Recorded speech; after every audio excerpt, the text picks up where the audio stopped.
Друзья, среди бесконечных апдейтов в сфере искусственного интеллекта произошел буквально недавно один, который действительно стоит своего внимания, а именно Anthropic или Claude выкатывает специальные дашборды для своих агентов. Ну, то есть вы могли заметить, что в последнее время много кто пытается зарелизить специальные дашборды для AI-агентов, которые оркестрируют либо менеджерят их работу, когда у вас в параллели работает сразу несколько агентов, и, естественно, весь наплыв вот таких дашбордов привел к тому, что Anthropic обратил на это внимание и выкатил свою версию или свою альтернативу таким дашбордам. А именно они заявляют, что хорошо, вы можете пользоваться сразу несколькими агентами, и мы хотим дать вам visibility, то есть видимость того, как работает каждый из них, и более того, мы хотим дать единое место, из которого вы быстро сможете получить доступ к каждому нашему агенту, вне зависимости от того, в каком проекте он работает. И на самом деле это крутая идея. То есть они заявляют, что вы можете посмотреть на всех своих агентов и разбить их, допустим, по Kanban view, то есть по статусу,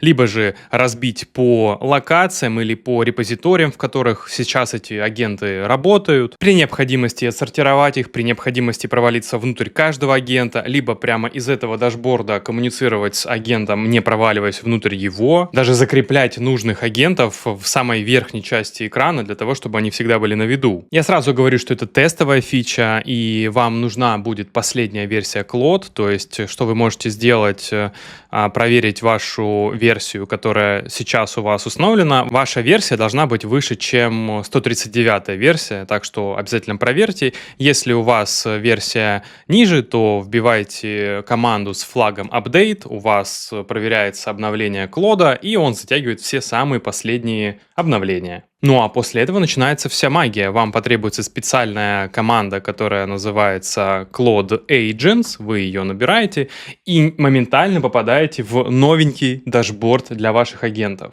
Друзья, только не забываем про мои базовые условия. Вам необходимо прямо сейчас поставить лайк этому видео, подписаться вот там внизу, оставить какой-нибудь комментарий под этим видео, чтобы оно продвигалось лучше, чтобы его увидело как можно больше людей. И обязательно, если вы только начинаете осваиваться в сфере искусственного интеллекта, проходите наши мастер-классы, тоже будет ссылка там внизу в описании, в закрепе.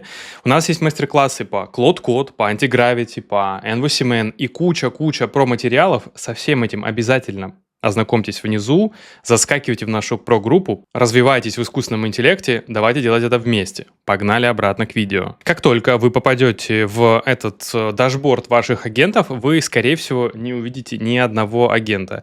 И у вас будет два способа стартануть агентов. Первый способ прямо здесь описать задачу для новой сессии, и у вас появится новый агент, который будет решать вашу конкретную задачу. Например, я говорю, сделай git init. Соответственно, я хочу проинициализировать git, и мы видим, как у нас появился новый агент в статусе working. И только что он перескочил в статус needs input. То есть сейчас у него возник какой-то вопрос, скорее всего, мы в принципе видим, что он там внутри требует апрува нашей команды, bash-команды git init. Соответственно, он сейчас стоит, ждет, мы видим, сколько бы у нас агентов тут не было, мы будем видеть текущие их статусы, что они там сейчас делают, и сможем с ними коммуницировать. Но это только один путь работы с этими агентами. Более того, если вы работаете, вот я открыл себе другой терминал в другом каталоге, если вы работаете, и у вас есть активные какие-то сессии другие, которые вы хотели бы получить в свой объединенный дашборд, который мы видели только что, у вас всегда есть опция добавить ваши текущие сессии туда и из дашборда их продолжать. Для этого сессия должна быть уже активна. Я какой-нибудь глупый вопрос скажу, расскажи мне стих. И когда он это делает, или после того, как он это сделал, мы можем ввести слэш-команду, которая называется background. Соответственно, эта команда приводит к тому, что эта сессия продолжается в бэкграунде и освобождает данный терминал.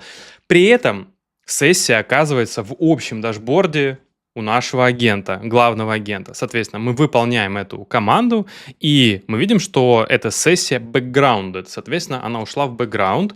Если мы сейчас перейдем в наш дашборд, мы видим, что у нас появилась в статусе completed сессия, которая нам рассказала 2 поэмы. То есть это та самая сессия, которая у нас работала в другом каталоге. С помощью мышки, то есть с помощью обычного курсора мы можем навигироваться по ним, например, провалиться в какую-то сессию, увидеть, что там происходит, продолжать коммуникацию прямо отсюда, а потом, нажав стрелочку влево или обратно, мы можем вернуться на наш дашборд агентов. Таким образом, мы можем коммуницировать с нашим дашбордом еще и стрелочками вверх-вниз. Мы можем переключаться между сессиями и перескакивать в сессию, посмотреть, что здесь происходит. Вот наша сессия с тучкой, с стихотворением. Соответственно, перескочили обратно. У нас есть несколько классных горячих комбинаций клавиш. Мы можем нажать Ctrl-S и изменить вид таким образом, что теперь у нас все сессии разбиты по каталогам, в которых живут эти сессии. Соответственно, вы видите, что у меня тут есть каталог 78, код 78, каталог 76, внутри код, каталог 77, внутри код. И вот у меня внутри 76-го каталога сразу 4 сессии рабочие. Очень удобно.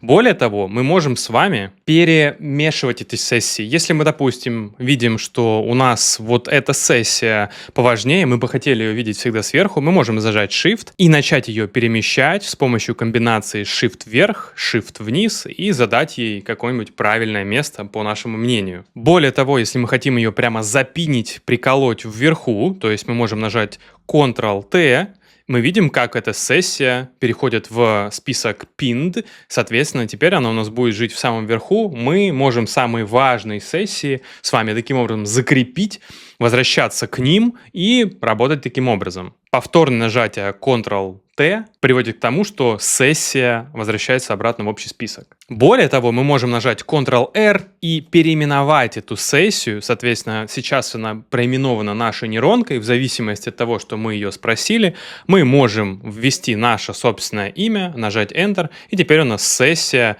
обладает нашим именем таким образом, чтобы мы ее не перепутали. Почему это на самом деле круто? Это позволяет решать не только задачи разработчиков, это позволяет решать ваши бизнес-задачи в том числе.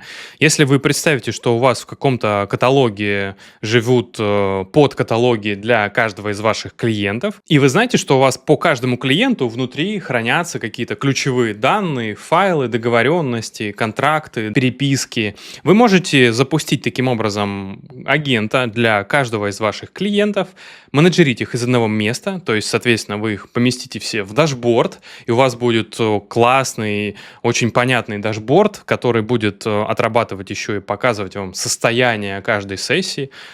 У вас может быть несколько сессий для одного каталога, соответственно, для каждого клиента вы можете запустить несколько сессий, отрабатывать разные задачи, формировать ответные письма, сделать брендбуки, формировать презентации. И таким образом круто менеджерить свой бизнес с помощью Claude Code. И самая классная вещь, что нам не всегда обязательно проваливаться в конкретную сессию для того, чтобы продолжать коммуникацию с ней. Допустим, если у нас, давайте переключимся с помощью Ctrl-S в вид, чтобы увидеть сессии, которые сейчас требуют инпута, мы вот видим, что у нас есть несколько таких сессий, и если в этот момент мы перейдем на конкретную сессию, после этого нажмем пробел, мы увидим, что здесь у нас выводятся последние вопросы от нашей нейронки внутри сессии, и мы можем отвечать на эти вопросы, не проваливаясь конкретно в сессию. То есть я нажму Enter, у меня сессия переходит в статус working, она отрабатывает, и вот она у меня спрашивает уже следующий вопрос. Я могу продолжать коммуницировать с этим агентом, с этой сессией, не перескакивая вовнутрь. Более того, если вы замечали странные рекапы, то есть некоторые summary в ваших сессиях в последнее время в Claude, то знаете, что это на самом деле тоже часть функционала агентского дашборда. То есть теперь, если мы перейдем на какую-нибудь сессию в статусе completed, мы видим, что тут есть рекап для того, чтобы, если мы давно уже работали с этой сессией, здесь есть короткая summary о том, что же происходило. Соответственно, я забыл перейти в shell режим, и мне вот Claude описывает, что да, ты просто мне текст отправил, просто свои слова, а надо было делать это в shell режиме. Да, друзья, естественно, сейчас это все живет в терминале. И, как мы знаем по опыту, как поступает Anthropic, сначала выкатывает свои корневые фичи в терминальную функциональность, потом это разрастается на Cloud Desktop, на другие продукты. Поэтому это классный старт для того, чтобы начать строить свои какие-то агентские системы, пробовать разбираться с этой функциональностью и получать результаты. Обязательно пишите в комментариях, как вам эта функциональность, как у вас что получается, как вы ее используете. И подписывайтесь на канал, заскакивайте в нашу про-группу. До скорых встреч!